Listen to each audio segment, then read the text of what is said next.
안녕하세요. 말씀 베이커리 772번째 시간 기도하심으로 시작하겠습니다. 거룩하신 주님 감사합니다. 주님 말씀을 묵상합니다. 성령님께서 말씀의 조명이 되어 주시옵소서. 우리 주 예수 그리스도님의 이름으로 기도합니다. 아멘. 네, 오늘 보실 말씀은 사도행전 7장 1절에서 16절까지의 말씀입니다. 대제사장이 스데반에게 물었다. 이것이 사실이요?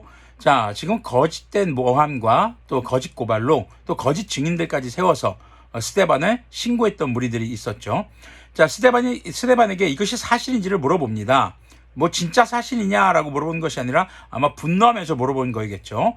자, 스데반이 말하였다. 부형 여러분, 내 말을 들어보십시오. 우리 조상 아브라함이 하란에 거주하기 전에 아직 메소포타미아에 있을 때에 하나님의 영광의 하나님께서 그에게 나타나셔서 말씀하시기를 너는 내 고향과 친척을 떠나서 어디든지 내가 지시하는 땅으로 가거라 하셨습니다. 자, 여기서 포인트가요. 어디든지 하나님께서 지시하는 땅으로 가라는 겁니다. 하나님은 지금 어딘지를 지시하지 않으셨습니다. 떠날 때에, 아브라함이 떠날 때요. 자, 그래서 그는 갈대아 사람들의 땅을 떠나 하란으로 가서 거기서 살았습니다. 그의 아버지가 죽은 뒤에 하나님께서 그를 하란에서 지금 여러분이 사는 이 땅으로 옮기셨습니다. 지금 보면은 하나님께서 이 메소포타미아, 당시에는 우르 지역이죠. 이 바벨론의 조상들이 살았던 곳입니다. 자, 그곳에서 살다가 하란으로 옮겼습니다. 하란에서 아브라함의 아버지 데라가 죽습니다. 그리고 나서 하나님은 또 그를 옮기셔서 지금 이스라엘, 예루살렘이 있는 이곳, 과거에는 가나안 땅이라고 불리던 이곳으로 인도하셨다라는 것이죠. 자, 그러나 하나님께서는 여기에서 유산으로 물려줄 손바닥만한 땅도 그에게 주지 않으셨습니다. 아브라함은 그 당시에 땅을 소유하지 못했었다라는 거죠. 아브라함에게 자식이 없는데도 하나님께서는 그와 그의 후손들에게 이 땅을 소유로 주시겠다고 약속하셨습니다. 하나님은 아브라함에게 이 땅을 주시는 것이 아니라 그 아브라함의 후손들에게 주시겠다라는 약속을 하셨다는 겁니다. 그리고 하나님께서 아브라함에게 이렇게 말씀하셨습니다. 내 후손들은 외국 땅에서 나그네가 되어 400년 동안 종살이를 하고 학대를 받을 것이다. 자, 이 사건은 이집트 사건을 통해서 이루어졌죠. 자, 또 하나님께서 말씀하시기를 그러나 그들은 종으로 부리는 그 민족을 내가 심판하겠고 그 뒤에 그들은 빠져나와서 이곳에서 나를 예배할 것이다. 자, 출애굽기 이후에 광야를 지나서 그들이 이 예루살렘에 자리 잡게 된 과정의 이야기죠. 그리고 하나님께서는 아브라함에게 할례의 언약을 주셨습니다. 그래서 아브라함은 이삭을 낳고 여덟째 되는 날에 그에게 할례를 행하고 이삭은 야곱에게 또 야곱은 12족장에게 할례를 행하였습니다. 할례를 행함으로써 그들이 바로 언약의 민족, 언약의 자손, 아브라함이 받은 언약의 후손들이라는 것을 지금 나타내고 있는 것입니다. 자, 지금 여기서 말하고 싶은 게 뭘까요? 스데반은 지금 당신이 이렇게 우리의 성전과 우리의 교리를, 우리의 율법을 무시하고 했다는 게 사실입니까? 라고 물어보는 거에 있어서 되게 동문서답하는 것 같아요. 근데 스데반은요, 굉장히 똑똑한 사람입니다. 자기가 해야 할 말을 위해서 아주 지금 논리적 전개를 시작부터 잘 잡고 있는 거예요. 우리가 52절까지 스데반의 이 말을 듣고 나면, 다 보고 나면은 이 말이 왜 이렇게 착착착착 이렇게 진행되고 있는지 알 수 있게 될 겁니다. 뜬금없는 소리 같지만 전체를 보고 나면은 굉장히 잘 쌓여진 논리적 구조를 가지고 있다는 것을 우리는 깨닫게 될 것입니다. 일단 이 단락에서 말하는 건 뭘까요? 지금 중요한 게 땅이 아니다. 아브라함, 우리 조상인 아브라함 역시도 이 땅 저 땅을 옮겨 다녔다. 그리고 우리가 이 땅에 살게 된 것도 출애굽한 이후에 지금 살게 된 것이다. 역시 또 역사 속에서 보면 그들도 예루살렘에서 포로로 잡혀갔다가 다시 또 돌아오기도 했었죠. 자, 그러면 이 땅이 중요한 것이냐? 아니라는 것입니다. 지금 스데반이 강조하는 것은 무엇입니까? 이 땅으로 인도하시고 아브라함에게 언약을 주셔서 그 언약을 성취하심으로써 우리가 지금 이 땅에서 주님을 예배하면서 살게 해주신 분이 누구라는 것입니까? 하나님이십니다. 하나님께서 우리를 인도하시는 것이 중요하다는 것을 강조하고 있는 단락이라고 볼 수 있겠습니다. 9절부터 계속 보면요. 그런데 그 족장들은 요셉을 시기하여 이집트에다 팔아 넘겼습니다. 그 족장들은 누구입니까? 이스라엘의 조상이 되는 12족장들이죠. 자, 근데 그 족장들이 요셉을 시기했습니다. 첫 번째 죄, 두 번째 죄, 이집트에다 팔아 넘겼습니다. 이 얘기는 뭡니까? 지금 우리는 그런 죄를 지은 죄인들의 후손입니다. 라고 지금 얘기하는 것이죠.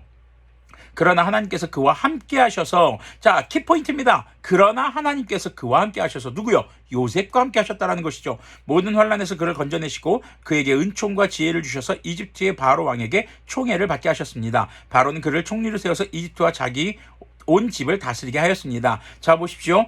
지금 12족장은 요셉을 시기하고 팔아 넘겼습니다. 죄 없는 사람을 지금 넘긴 거죠. 이게 굉장히 중요한 겁니다. 왜냐하면은 당시 예수님이 죄 없음을 당시 관공서에서도 인정했음에도 불구하고 그들은 십자가에 못 박혀 죽게 만들었던 인물들이죠. 그런데 하나님께서는 은혜를 베푸셔서 요셉을 건져내셨던 것처럼 하나님은 늘 하나님의 언약을 지키시고 하나님 편에 있는 사람들을 늘 보호하신다는 것을 강조하고 있는 겁니다. 누가요? 하나님께서요. 자, 그래서 지금 스데반이 얘기하는 것은 하나님께서 어려움 가운데 환난 가운데 있는 하나님의 사람들을 늘 지키시고 보호하신다는 것이죠. 11절 계속 보면요. 그때 이집트와 가나안 온 지역에 흉년이 들어서 재난이 극심하였는데 우리 조상들은 먹을 거리를 구할 수 없었습니다. 야곱이 이집트에 곡식이 있다는 소문을 듣고서 우리 조상들을 처음으로 거기에 보냈습니다. 그들이 두 번째 갔을 때 요셉이 그의 형들에게 자기를 알리니 이 일로 말미암아 요셉의 가족 관계가 바로에게 알려졌습니다. 요셉이 사람을 보내서 그 아버지 야곱과 모든 친족 75사람을 모셔오게 하였습니다. 당시 이집트 이외의 지역은 정말 아비규환이었습니다. 먹을 게 없어요. 7년 흉년이에요. 정말 생명을 부자기조차 힘든 곳이었습니다. 그다음 반면에 이집트는 어땠습니까?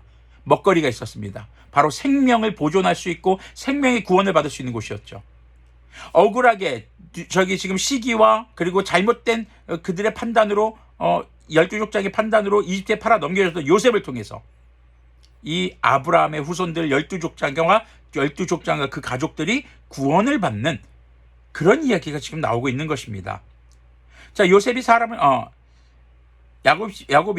요셉이 사람을 보내서 그의 아버지 야곱과 모든 친족 75사람을 모셔오게 하였습니다. 야곱이 이집트로 내려가서 그도 거기서 살다가 죽고 우리 조상들도 살다가 죽었습니다. 그리고 그들의 유해는 나중에 세겜에 옮겨져서 전에 아브라함이 세겜의 하몰 자손에게서 은을 주고 산 무덤에 묻혔습니다. 자, 지금 아무 죄 없던 요셉. 하지만 요셉은 어떤 인물이었습니까? 고난을 통해서 하나님 앞에서 정직하게 살았던 하나님의 사람으로 서 있었죠. 자, 이 하나님의 사람을 통해서 자신을 팔아넘긴 죄인들인 형제들이 구원받습니다. 무엇과 유사합니까? 바로 우리 주 예수님께서 죄가 없으심에도 불구하고 지금 이 당시 종교 지도자들과 이스라엘, 예루살렘, 이 유대 사람들을 통해서 못 박혀 죽으신 예수님. 근데 그 예수님을 통해서 예수님의 제자들은 구원이 시작되었고 그 구원의 소식을 전하고 있고 누구든지 그 예수님을 믿는 자마다 죽음의 땅에서 생명의 땅으로 옮겨갈 것이라는 것이죠. 지금 보면은 이스라엘의 역사를 굉장히 왜 총망라하고 있을까? 특히 당시 종교 지도자들 중에서 이 이야기 모르는 사람도 있을까요? 다 알고 있는 이야기입니다. 알고 있는 얘기 왜 또 하냐 이거죠. 말하고 싶은 게 있는 겁니다. 무엇을 말하고 있는 겁니까? 하나님께서 인도하시는 땅이 중요합니다. 죄 없는 자를 죽이는, 죄 없는 자를 벌하는, 죄 없는 자를 고난 가운데 밀어넣는 그 죄를 지은 사람들도 그 하나님의 사람이 하나님께서 보호하시고 구원하는 그 사람을 통해서 생명의 구원을 얻었다라는 것을 말하고 있는 것이죠. 그러면서 점점 누구를 이제 강조하게 되는 걸까요? 우리가 예수님을 이야기하고 있는 방향으로 가고 있는 것을 알게 되는 것이죠. 예수님께서는 죄인들의 손에 의해서 죽으신 죄가 없으신 분입니다. 하지만 그 예수님은 자신을 죽인 그 사람들을 처벌하려고 하신 것이 아니라 그들을 미워하고 그들에게 대한 증오에 사로잡히신 것이 아니라 주님의 능력으로 주님이 부활하셨죠. 구원 받으신 겁니다. 그리고 모든 사람들이 그 예수님을 통해서 구원받을 수 있는 길을 여셨고 그 길들을 바로 제자들에게 사도들에게 전하라라고 가르쳐 주신 것이죠. 오늘 말씀에서의 핵심은요. 인도하시는 분이 누구십니까? 하나님이십니다. 우리를 구원하시는 분이 누구십니까? 하나님이십니다. 하나님께서 이루시는 구원, 그 구원의 정점에 서 계신 분이 바로 예수님입니다. 그 예수님께서 우리를 인도하시는 곳, 바로 그곳이 하나님의 생명의 땅, 주님 다시 오실 날 이루실 하나님의 나라인 것을 우리가 기억했으면 좋겠습니다. 그리고 우리는 그 소식을 담대하게 전해야 하는 사람들입니다. 그러기 위해서 단순히 예수님을 믿으십시오가 아니라 예수님이 어떤 분이신가? 구약 성경서부터 그 예수님을 어떻게 예표하고 있고 그리고 지금 성경에서는 예수님을 어떻게 말하고 있는가 알아야 하겠죠. 우리는 그렇게 주님의 말씀을 읽고 듣고 배우고 그 말씀을 삶에 적용하는 삶으로 그렇게 억울하게 처벌받으시고 죽음에서 부활하신 하나님께서 우리를 인도하시는 그 구원의 땅으로 이끄실 우리 주 예수님을 전하는 사람들이 되어야 할 것입니다. 기도하겠습니다. 거룩하신 주님 감사합니다. 주님의 말씀을 묵상했습니다. 주님, 잡혀간 스데반, 그는 자기를 변론하지 않았습니다. 하나님께서 어떻게 그들의 조상들을 인도하셨고 하나님께서 어떻게 그들 조상들 가운데 억울한 자를 구원하셨는지를 이야기하며 이제 정말 이 땅에서 믿는 자들이 어떠한 삶을 살아가야 하는가를 강조하기 시작합니다. 주님, 이 스데반의 이야기를 들으면서 우리가 말씀을 온전히 올바로 묵상할 수 있도록 긍휼을 베풀어 주시고 우리가 정말 우리를 인도하시고 우리를 구원하신 하나님, 그 구원의 정점에 서 있는 우리 주 예수님을 증거할 수 있는 그런 예배하는 선교자가 되도록 인도하여 주시옵소서. 우리 주 예수 그리스도님의 이름으로 기도합니다. 아멘. 네, 오늘도 주님의 말씀을 바로 알아가며 우리가 주님을 바로 예배하고 주님을 바로 전할 수 있는 그런 주님의 자녀들이 되기를 소망합니다.